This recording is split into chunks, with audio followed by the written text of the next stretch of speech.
a todos, es un placer tenerlos aquí un día más en el canal y vamos a darle continuación a esta gran clase del eje hipotálamo hipófisis organodiana. En esta cuarta clase, me parece, sí, ya estamos en la cuarta clase, ya esta cuarta clase de fisiología endocrina, vamos a hablar de las hormonas tiroideas, por ende del eje hipotálamo hipófisis tiroides.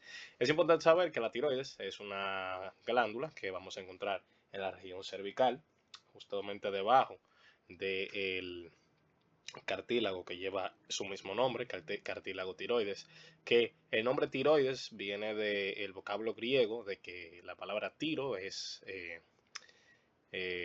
significativa de escudo, pues entonces es porque la tiroides y la glándula tiroides y este cartílago que lleva ese mismo nombre, pues se parece a un escudo, ¿verdad? Entonces, esta va a tener dos funciones importantes. La función principal, que es la que se rige por el eje hipotálamo hipófisis organodiana, es la secreción de las hormonas tiroideas, dígase T3 o T4, o por sus nombres respectivos, triodotironina, que es T3, y tiroxina, que es T4. Otra hormona importante es la calcitonina, pero esta no responde por parte de lo que viene siendo esta responde a otros estímulos que veremos más adelante que tienen que ver mucho con el calcio, así como su nombre lo indica. La secreción de las hormonas tiroideas va ya directamente de esas células tiroideas, ¿verdad? Células pertenecientes en sí a la tiroides, que más adelante vamos a detallar con claridad. Pero la calcitonina es básicamente secretada por las células C o células parafoliculares. Las hormonas tiroideas por las células foliculares. Entonces vamos a seguir. La glándula tiroides lo que va a tener como función es que esas hormonas que produce van a regular el metabolismo basal del cuerpo, aumentándolo, manteniéndolo, disminuyéndolo, todo depende. El efecto de las mismas es aumentarlo, pero una disminución de estas pues haría lo contrario, disminuir el metabolismo basal del cuerpo, ¿verdad? Esto, por ende, aumenta el consumo de oxígeno por las células, ayuda a regular el metabolismo de lípidos y carbohidratos, facilitando la movilización de estos y así entonces el catabolismo y obtención de energía, dado a que se están utilizando más procesos metabólicos y por ende se necesita más energía. Influenciar lo que es la masa corporal y el estado mental. Es común ver que una persona con hipertiroidismo pues come y no gana peso, mientras que una persona con hipotiroidismo todo lo contrario, puede seguir una dieta hipocalórica e incluso es fácil que pueda ganar peso debido a este bajo metabolismo que va a tener en su cuerpo. Y también esta, como ya se mencionó, que pertenece al eje hipotálamo hipófisis, pues va a estar guiada en el caso del hipotálamo hacia la hipófisis por la hormona liberadora de tirotropina y del hipófisis a la tiroides por la hormona estimulante del tiroides, un nombre bastante fácil de recordar, o tirotropina.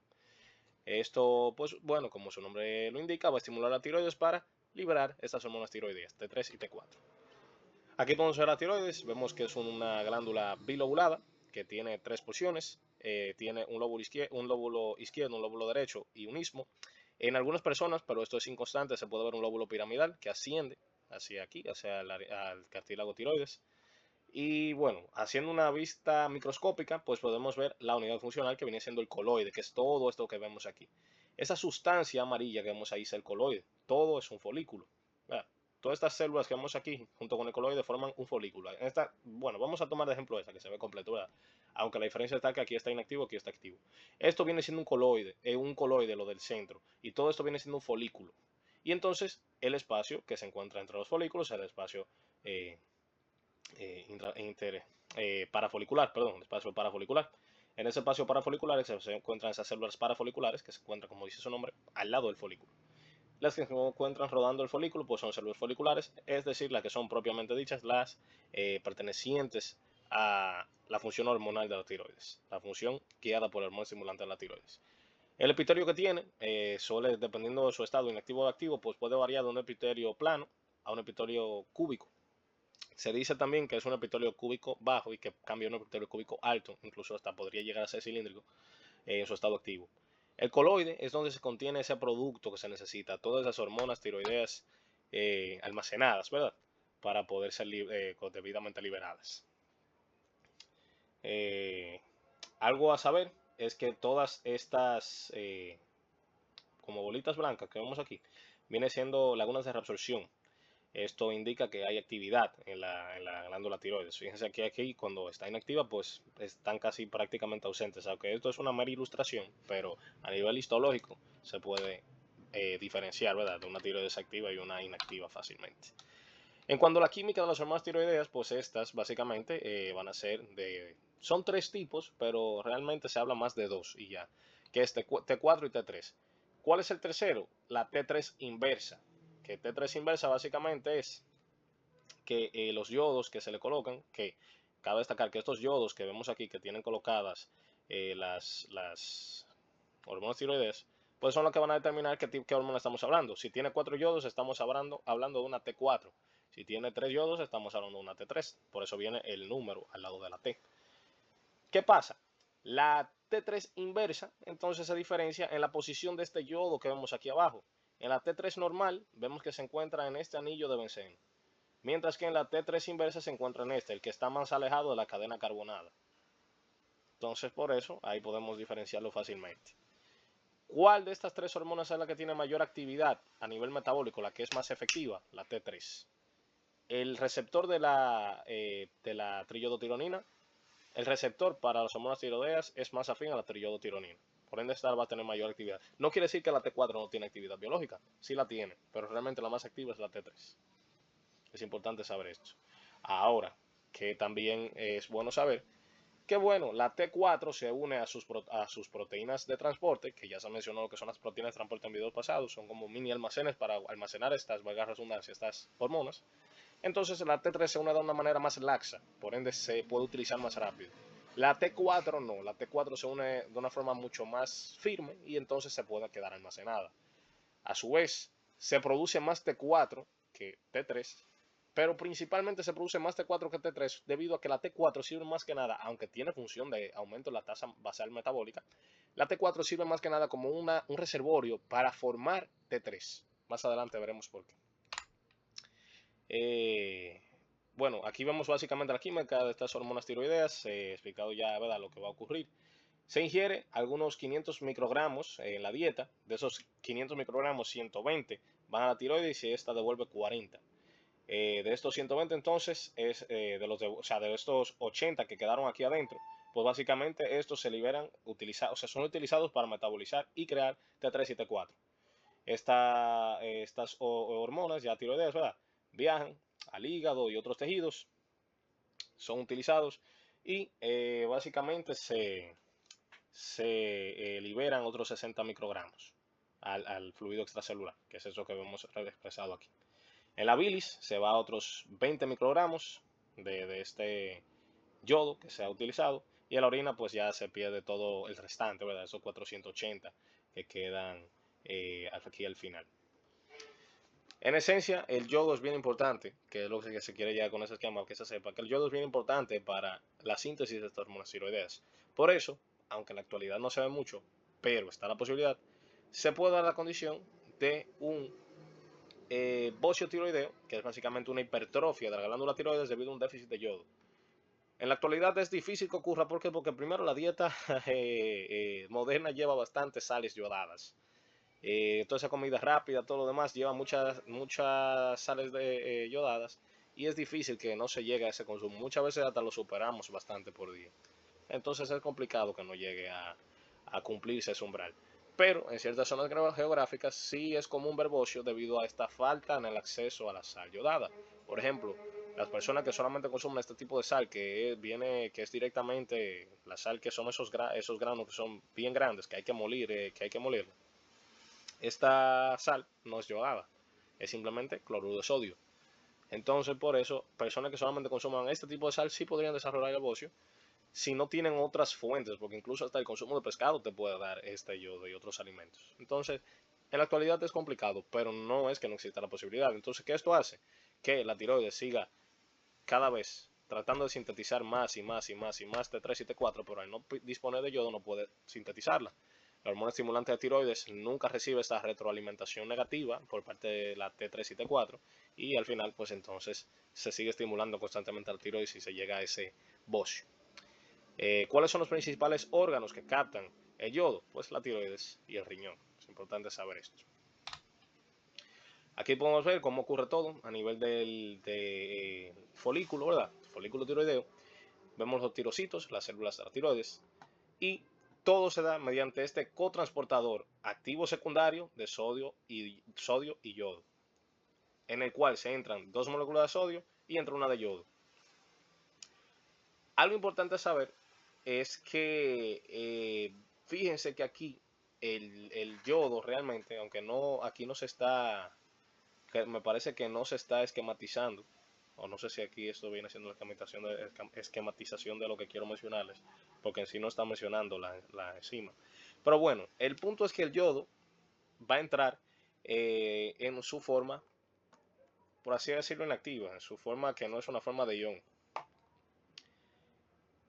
Me parece que se diría yoduro en ese caso. Me corregiré en edición, sí. Me llega la palabra, porque realmente no me llega el término, pero me parece que ya entra en su forma yoduro.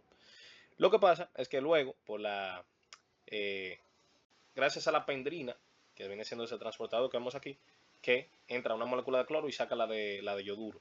Entonces, justamente, pegadito aquí de esta, la parte ya de esta membrana celular de este lado, que ya dispone en la parte interior del coloide, vamos a encontrar abundante peroxidasa.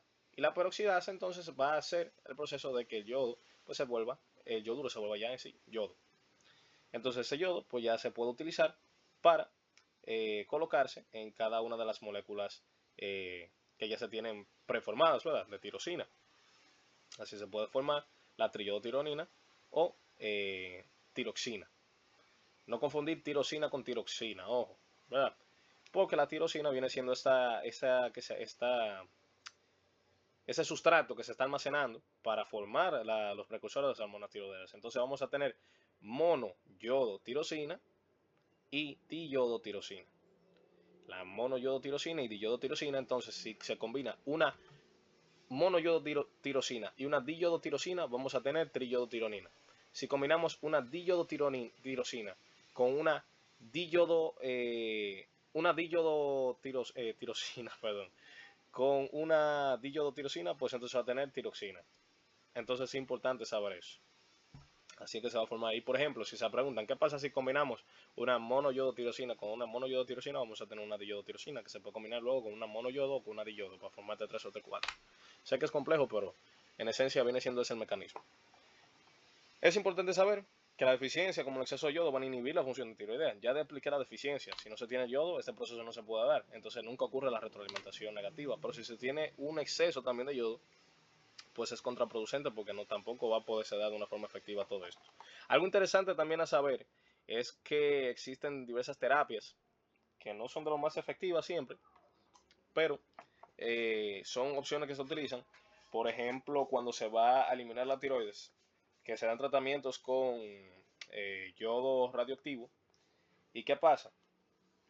Ese tratamiento con yodo radioactivo, pues el yodo, al ser captado principalmente por la tiroides, pues llega y ejerce esos efectos de radiación en la tiroides y básicamente la destruye, la quema. Es una forma de acabar con la tiroides. Por ejemplo, si se necesita ya eliminar la misma por alguna patología la cual sea necesario, pues la extirpación de esta o la pérdida de la función de la misma de forma inducida, ¿verdad? Entonces es importante saber eso. La tiroides del ser humano va a secretar un aproximado de 80 microgramos, que es el equivalente a 103 nanomoles de T4, y 4 microgramos o 7 nanomoles de T3, y 2 microgramos de T3 inversa. Sabiendo que T3 inversa no tiene función, ojo, que eso no lo mencioné, T3 inversa no tiene función biológica. T4 y T3 obviamente sí.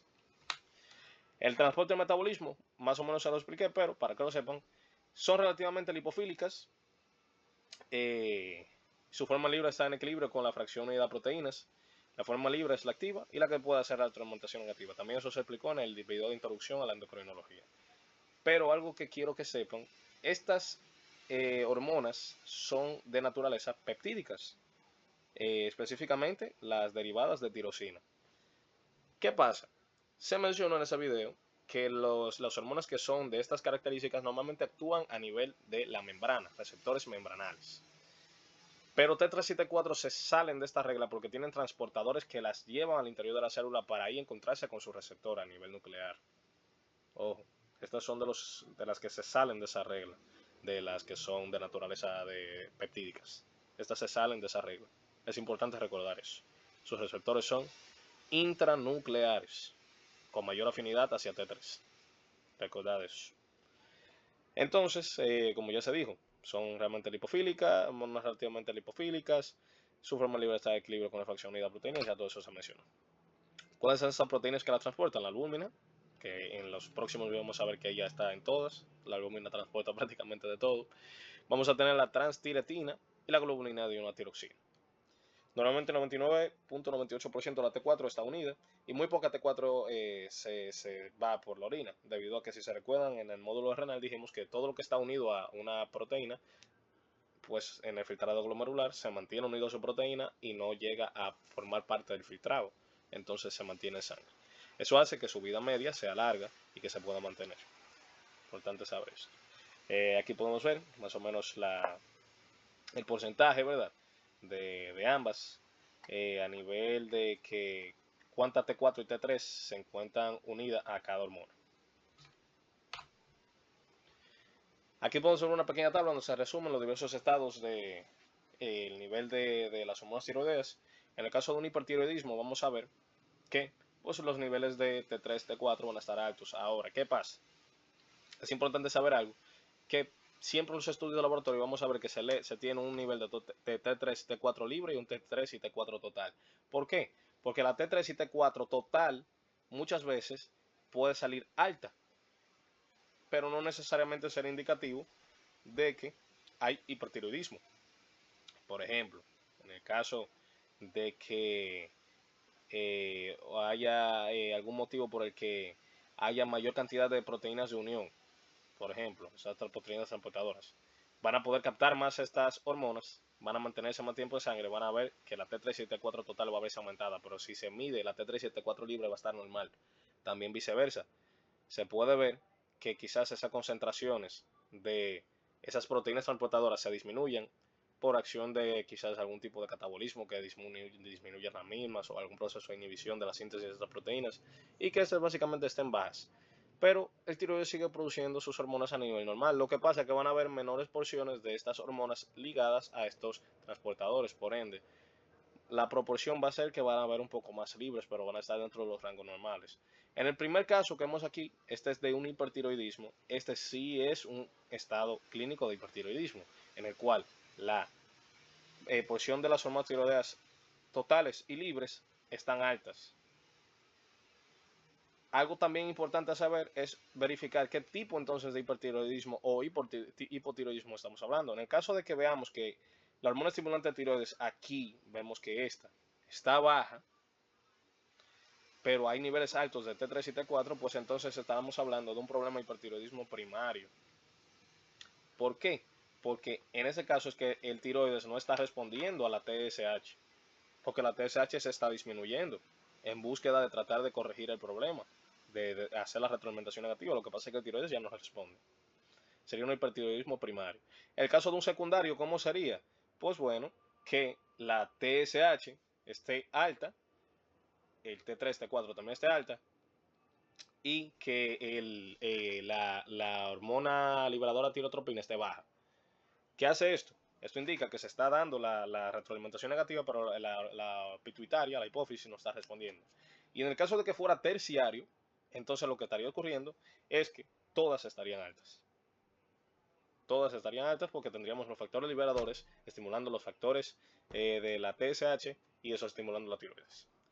En el hipotiroidismo entonces pues tenemos lo mismo, pero al revés, los niveles bajos. Fíjense aquí que cuando nos podemos analizar el TSH en plasma, fíjense que está alto. Si el TSH en plasma está alto y vamos a esos niveles bajos, entonces estamos hablando de un hipotiroidismo primario. ¿Por qué? Porque el TSH está tratando de estimular la tiroides, pero la tiroides no responde. Entonces eso es un hipotiroidismo primario. Secundario, ¿cómo sería? En el que la hormona, la glándula pituitaria no puede producir TSH. Hay factores liberadores, pero no se produce TSH. Y terciario, entonces, no se producen esos factores liberadores directamente. Aquí vamos a ver el ejemplo, entonces, del caso de que haya muchas proteínas de transporte ¿Qué hace eso? Que la T3 y T4 dure más tiempo circulante, por ende va a estar alta la total. Pero cuando vemos la libre está normal. Esos son eutiroideos. Cuando se dice EU es normal. En el caso contrario, por ejemplo, por acción de glucocorticoides, andrógenos, que disminuyen esta síntesis proteica y hay menor grado de estas proteínas de transporte, pues vamos a ver que la T3 y T4 total va a estar baja. ¿Por qué? Porque vamos a tener menos unidas a esas proteínas, porque quizás se van entonces a empezar a metabolizar más, porque ya no van a tener ese transporte y van a estar en su forma activa, su forma libre. Entonces, cuando vemos la libre, están normales. Entonces, eso también es un eutiroidismo. El metabolismo de las mismas, estas son desyodadas en el hígado, los riñones y otros tejidos. Y es clave esto porque vamos a tener diversas desyodasas, que son las que van a transformar de T4 a T3 para que pueda activarse, o directamente desactivar la T3 desyodándola y dejando una T2, una diyodotirosina, que no hace nada prácticamente. Esto sirve para catabolizar los hormonas y para suplir de T3 a los tejidos, como ya se dije. Y también son conjugados en el hígado como sulfatos y glucurónidos excretados en la bilis. Algunos entran en la circulación enteropática, es esta circulación que vimos en gastro, en la cual se van reciclando esos ácidos biliares, esos fluidos biliares, ¿verdad? Esos ácidos biliares. La regulación de la secreción tiroidea, ya se explicó, pero para dejar eso claro, básicamente, el hipotálamo, por la hormona liberadora de tirotropina, estimula la hipófisis. La hipófisis libera tirotropina o hormona estimulante de tiroides. El tiroides secreta sus hormonas T3 y T4 y esas inhiben de forma por retroalimentación negativa a lo que viene siendo la hipófisis. Entonces, también, o sea, se va a una inhibición también, obviamente, al hipotálamo, así inhibiendo lo que viene siendo la producción de ese factor liberador, y por ende la hipófisis también responde a esto. ¿Cuáles son los efectos de la TSH en la tiroides? Pues bueno, ya se dijo. Va a estar involucrada en la producción de T3 y T4. ¿Cómo va a ser? Va a estar acoplado a un receptor de proteína G. Los receptores de proteína G ya se dijo cómo son, pero específicamente se va a hacer un tipo de proteína G, GS, activando la adenirato ciclasa, aumentando el nivel de AMP cíclico y este desencadenando todos los procesos del segundo mensajero que tiene a nivel tiroideo. En minutos esto va a incrementar la unión de yodo, la síntesis de T3, T4, las yodotirosinas. En pocas horas también se incrementa la captación de yodo de flujo sanguíneo, como ya se dijo. Y a largo plazo, si se sigue estimulando excesivamente la tiroides, como en el caso que yo dije de la persona con déficit de yodo, pues se puede hipertrofiar la tiroides. Aquí podemos ver múltiples funciones de la tiroides. Creo que más adelante vemos una diapositiva que se centra poco a poco en explicarlo, pero a grosso modo, porque tampoco nos vamos a frenar mucho en ese momento, porque ya es sencillo de entender, la tiroides va a aumentar todos esos procesos metabólicos del cuerpo. Para eso, entonces, también tiene que aumentar los suministros de todas las necesidades de las células del cuerpo. Por ende, el gasto cardíaco va a aumentar, el catabolismo del tejido adiposo para la obtención de energía va a aumentar, el catabolismo de músculo también va a aumentar para obtener energía, la resorción ósea también va a aumentar para tener minerales, el sistema nervioso central va a verse estimulado, a nivel metabólico, los intestinos, la motilidad va a aumentarse, el metabolismo de lipoproteínas, por ejemplo, por parte de los factores que degradan las LDL y demás. Y también vamos a ver que el consumo de oxígeno se va a ver también alterado, que también eso se fue mencionado en el inicio. El mecanismo de acción ya se dijo, pero recapitulando, la T4 o T3 ingresan por su transportador al interior de la célula. Si es T4, esta puede actuar sobre el receptor nuclear, pero normalmente se desyoda y se forma T3 para así actuar de una manera más efectiva. Y entonces, mediante una diversa síntesis de proteínas, se fomenta el aumento del metabolismo basal celular, básicamente. Eso es lo que se hace. La mayoría de sus acciones, bueno, aquí 6 son T3 que las hace. Es 3 a 5 veces más potente que T4, por eso es muy importante. Efecto cardiovascular, ya se dijo, incremento gaso cardíaco, frecuencia cardíaca, presión de pulso y se acorta el tiempo circulatorio. ¿Por qué? Porque se necesita perfundir más lo que es cada tejido para que las funciones metabólicas puedan contar con lo suficiente suministro de oxígeno en cada momento. El sistema nervioso central nos permite estar en un estado de alerta. Va a producir más agilidad mental, irritabilidad, intranquilidad. Algunos efectos secundarios del aumento de respuesta son las catecolaminas, como adrenalina y noradrenalina, características de esa activación, ¿verdad?, del sistema nervioso central. Vamos a tener efectos marcados en el desarrollo de cerebro. Su deficiencia durante el desarrollo va a producir retardo mental, rigidez motora y sordera. Por eso, normalmente los niños que tienen hipotiroidismo congénito Si no se trata a tiempo, pues van a tener ciertas limitaciones a nivel intelectual. También tiene que ver mucho con lo que son el efecto de los reflejos que tiene el cuerpo. A nivel musculoesquelético, si es una persona que con hipotiroidismo, perdón, se va a asociar a lo que es debilidad muscular, calambres y rigidez. Mientras que el metabolismo incrementa la tasa de reabsorción del tubo digestivo si se está hablando de una persona con mucha producción de hormonas tiroideas. Básicamente, todo lo que mencioné, o sea, a nivel de gastrointestinal va a aumentar mucho lo que viene siendo esta absorción de nutrientes y demás para que se tenga suficiente suministro para las células que van a aumentar su tasa metabólica. Van a aumentar mucho lo que es el metabolismo de colesterol, porque van a reducir los niveles de colesterol circulantes, incrementando su remoción hepática. Va a tener muchos efectos en el crecimiento, sabiendo que es esencial, dado que para el crecimiento normal y la maduración del esqueleto se necesita estas hormonas. Y tiene lógica porque van a aumentar el metabolismo de las células. Y obviamente el hueso está compuesto de células y los tejidos y demás. Pero ¿qué pasa? ¿Qué pasa? Hay algo que hay que saber. Un exceso de hormonas tiroideas puede llegar a hacer que la resorción ósea, porque sí, estas hacen que la resorción ósea se vea favorecida. Si la resorción ósea se ve demasiado superada, o sea, el depósito de nuevo tejido óseo se ha superado por esa resorción ósea, por eso en sí el resultado neto es pérdida en la resistencia a los huesos y se tiene osteoporosis. En el hipotiroidismo, entonces, se enlentece el crecimiento óseo y se retrasa el cierre epifisiario. También es otra parte importante para esto, lo cual puede deprimir el crecimiento, ¿verdad? Y la función de la hormona del crecimiento. Pues bueno, este es el final de este video. Espero que lo hayas disfrutado y nos vemos en la próxima entrega.